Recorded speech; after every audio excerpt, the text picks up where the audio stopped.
நீங்க எவ்வளவு கஷ்டப்பட்டு முயற்சி செஞ்சும் பண கஷ்டம் தீரலையா? கடன் மேல கடன் வாங்கி மன நிம்மதி இல்லாம தவிக்கிறீங்களா? நம்ம தேவைக்கு அடுத்தவங்க முன்னாடி போய் கையேந்த வேண்டிய நிலைமை வந்துருச்சேன்னு வேதனைப்படுறீங்களா? கவலைப்படாதீங்க.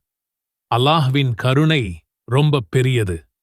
அந்த கருணையோட ஒரு வடிவம்தான் நம்ம நபி ஸல்லல்லாஹு அலைஹி வஸல்லம் அவங்க நமக்கு சொல்லிக் கொடுத்த துஆக்கள். மலை மாதிரி கடன் இருந்தாலும் சரி, தீராத வறுமை இருந்தாலும் சரி, அத்தனையும் நீக்கி அல்லாஹ்வின் பரக்கத்தையும் வளத்தையும் கொண்டு வர்ற ஒரு சக்தி வாய்ந்த துஆவைத்தான் இன்னைக்கு நாம பார்க்க போறோம். இது வெறும் வார்த்தைங்க இல்ல, இது நபி ஸல்லல்லாஹு அலைஹி வஸல்லம் அவங்க காட்டுன வழி. இன்ஷா அல்லாஹ் இந்த துஆ உங்க வாழ்க்கையில ஒரு பெரிய மாற்றத்தை கொண்டு வரும். நாம எல்லாருமே நம்ம வாழ்க்கையில ஒரு முறையாவது ஒரு பெரிய கஷ்டத்தை சந்திச்சிருப்போம். அதுதான் பணக்கஷ்டம். நம்மளோட தேவைகளை கூட பூர்த்தி செய்ய முடியாம தவிக்கிறது, அடுத்த வேளை சாப்பாட்டுக்கு என்ன பண்றதுன்னு யோசிக்கிறது, பிள்ளைகளின் படிப்புச் செலவு, திடீர்னு வர்ற மருத்துவச் செலவு, கழுத்தை நெரிக்கிற கடன், இந்த மாதிரி பிரச்சனைகள் நம்ம நிம்மதியையே மொத்தமா குலைச்சு போட்டுடும். நம்ம ராப்பகலா உழைப்போம், ரொம்ப கஷ்டப்படுவோம். ஆனா சில நேரங்கள்ல அந்த பண நெருக்கடியிலிருந்து வெளிய வரவே முடியாத மாதிரி ஒரு உணர்வு வரும்.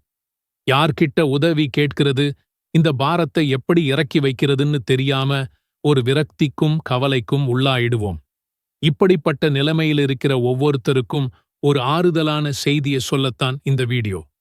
நல்லா புரிஞ்சுக்கோங்க, இந்த உலகமே ஒரு பிரீட்ச கூடம்தான். இங்க செல்வமும் ஒரு சோதனை, வறுமையும் ஒரு சோதனை. செல்வம் வரும்போது நாம எப்படி நடந்துக்கிறோம், கஷ்டம் வரும்போது எவ்வளவு பொறுமையா இருக்கோம்னு அல்லாஹ் சோதிச்சு பார்க்கிறான். ஆனா ஒன்னு மட்டும் நிச்சயம், அல்லாஹ் எந்த சோதனையையும் தாங்க முடியாத அளவுக்கு கொடுக்க மாட்டான்.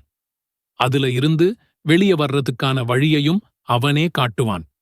அந்த துஆவுக்குள்ள போறதுக்கு முன்னாடி பணத்தையும் வறுமையையும் பத்தி இஸ்லாம் என்ன சொல்லுதுன்னு நாம சுருக்கமா புரிஞ்சுக்கணும். ஏன்னா சில சமயம் நமக்கு மட்டும் ஏன் இவ்வளவு கஷ்டம் வருது, மத்தவங்க எல்லாம் நல்லா இருக்காங்களே, நாம மட்டும் ஏன் இப்படி இருக்கோம்னு ஷைத்தான் நம்ம மனசுல தேவையில்லாத எண்ணங்களை விதைப்பான். குர்ஆன்ல அல்லாஹ் ரொம்ப தெளிவா சொல்றான், செல்வத்தையும் வறுமையையும் கொடுக்கிறவன் அவன் ஒருத்தன்தான். அவன் நாடியவங்களுக்கு அள்ளிக் கொடுக்கிறான், நாடியவங்களுக்கு குறைச்சும் கொடுக்கிறான். அது அவனோட நாட்டத்தை பொறுத்தது. அதனால ஒருத்தர்கிட்ட நிறைய பணம் இருக்கிறது, அவங்க ரொம்ப நல்லவங்கன்னு அர்த்தம் இல்ல. அதே மாதிரி வறுமையில இருக்கிறது அவங்க மேல அல்லாஹ்வுக்கு கோபம்னு அர்த்தம் கிடையாது.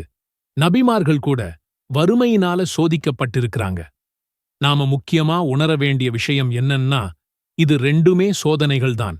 பணம் வரும்போது நன்றி சொல்லி தர்மம் செஞ்சு தப்பான வழியில செலவு பண்ணாம இருக்கோமான்னு பார்க்கிறது ஒரு சோதனை. வறுமையோட கொடுமையிலிருந்தும் இறை நிராகரிப்பிலிருந்தும் அல்லாஹ் கிட்ட பாதுகாப்பு தேடி இருக்கிறாங்க. ஏன்னா கடுமையான வறுமை சில நேரம் மனுஷனை தப்பான பாதைக்கு கொண்டு போயிடும். அதனால வறுமையிலிருந்து பாதுகாப்பு தேடுறதும் நமக்கு போதுமான செல்வத்தை கேட்கிறதும் தப்பே இல்லை. இந்த புரிதலோட நாம துஆ செஞ்சா அதோட முழு பலனும் நமக்கு கிடைக்கும். இப்போ நாம் அந்த முக்கியமான பகுதிக்கு வந்திருக்கோம். பணக்கஷ்டம், கடன், வறுமை எல்லாத்துல இருந்தும் விடுதலை கொடுத்து நிம்மதியான ஒரு வாழ்க்கையை வாழ நபி ஸல்லல்லாஹு அலைஹி வஸல்லம் அவங்க கத்துக் கொடுத்த அந்த அற்புத துஆ.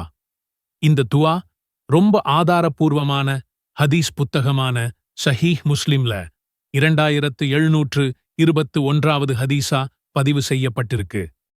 அல்லாஹும்ம இன்னி அஸ்அலுகல் ஹுதா வத்துகா வல் அஃபாஃப வல் கினா.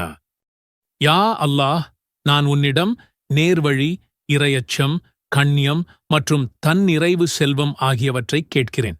இந்த துஆவுல 4 விஷயங்கள் கேட்கப்படுது.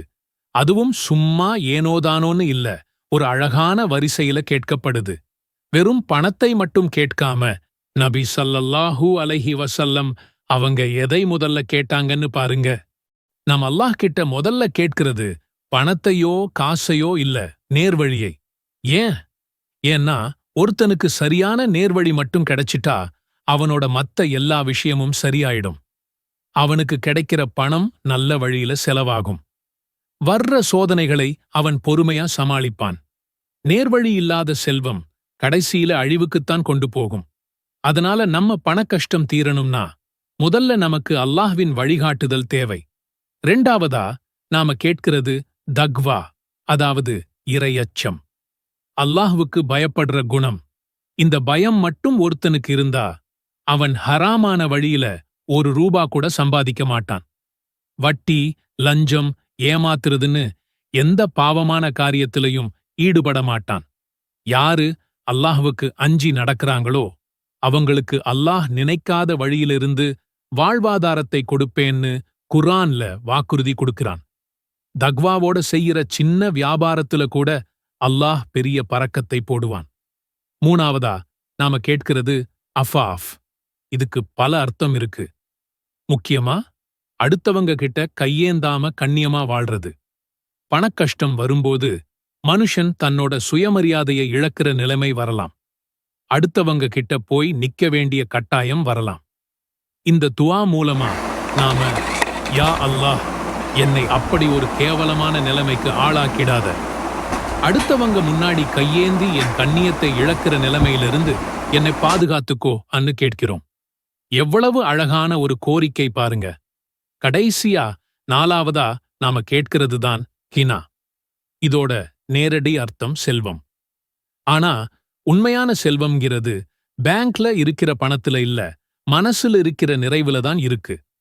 அதுதான் மன நிறைவு. போதும் என்ற மனமே பொன் செய்யும் மருந்துன்னு சொல்வாங்க இல்லையா, அதுதான். அல்லாஹ் நமக்கு கொடுத்ததை வெச்சு திருப்தியா வாழ்ற மனசை யாருக்கு கொடுக்கிறானோ அவர்தான் உண்மையான பணக்காரர். அதே நேரம் கீனாங்கிறது அடுத்தவங்களை சார்ந்து இல்லாம நமக்கு தேவையானதை அல்லாஹ் நமக்கு தர்றதையும் குறிக்கும். யா அல்லாஹ், எனக்கு தேவையான செல்வத்தையும் தா, அதோட அந்த செல்வத்தை வெச்சு திருப்திப்படுற மனசையும் தா, என்னை யார்கிட்டையும் தேவையுள்ளவனா ஆக்கிடாதன்னு கேட்கிறோம். இந்த துஆவை உங்க வாழ்க்கையோட ஒரு பகுதியா மாத்திக்கோங்க. தினமும் 5 வேளை தொழுகைக்கு அப்புறமும் காலையிலையும் சாயங்காலமும் ஓதிட்டு வாங்க. வண்டியில போகும்போது, வேலைக்கு நடுவுல கிடைக்கிற நேரத்துல மனசுக்குள்ள இந்த துஆவை சொல்லிக்கிட்டே இருங்க. என் அருமை சகோதர சகோதரிகளே, பணக்கஷ்டம் நிரந்தரம் இல்லை. ஆனா அல்லாஹ்வின் கருணை நிரந்தரமானது. நம்ம முயற்சிகளோட சேர்த்து அந்த அல்லாஹ் கிட்ட கையேந்தும்போது அவன் நம்மள ஒருபோதும் கைவிட மாட்டான். இந்த துஆவோட முழு பலனையும் அடைய அதை கேட்கிறதுக்கும் சில முறைகள் இருக்கு. துஆங்கிறது நாம் அல்லாஹ் கூட பேசுறது. அதை ஒரு ஒழுக்கத்தோட செய்யணும். தூய்மையான எண்ணம், அல்லாஹ் ஒருத்தனால மட்டும்தான் என் கஷ்டத்தை தீர்க்க முடியும்னு முழுசா நம்பி கேட்கணும். உறுதியான நம்பிக்கை, என் துஆவை அல்லாஹ் கண்டிப்பா கேட்பான், ஏத்துக்குவான்னு சந்தேகமே இல்லாம கேட்கணும். பொறுமை, கேட்ட உடனே நடக்கலையேன்னு அவசரப்படக்கூடாது. எப்போ எதை எப்படி கொடுக்கணும்னு அல்லாஹ்வுக்கு நல்லா தெரியும். பொறுமையா கேட்டுக்கிட்டே இருக்கணும். புகழுரை மற்றும் ஸலவாத் துஆ கேட்க ஆரம்பிக்கிறதுக்கு முன்னாடி அல்லாஹ்வை புகழ்ந்து அல்ஹம்துலில்லாஹ் சொல்லிட்டு நபி ஸல்லல்லாஹு அலைஹி வஸல்லம் அவங்க மேல ஸலவாத் சொல்லணும். முடிக்கும்போதும் ஸலவாத் சொல்லி முடிக்கணும்.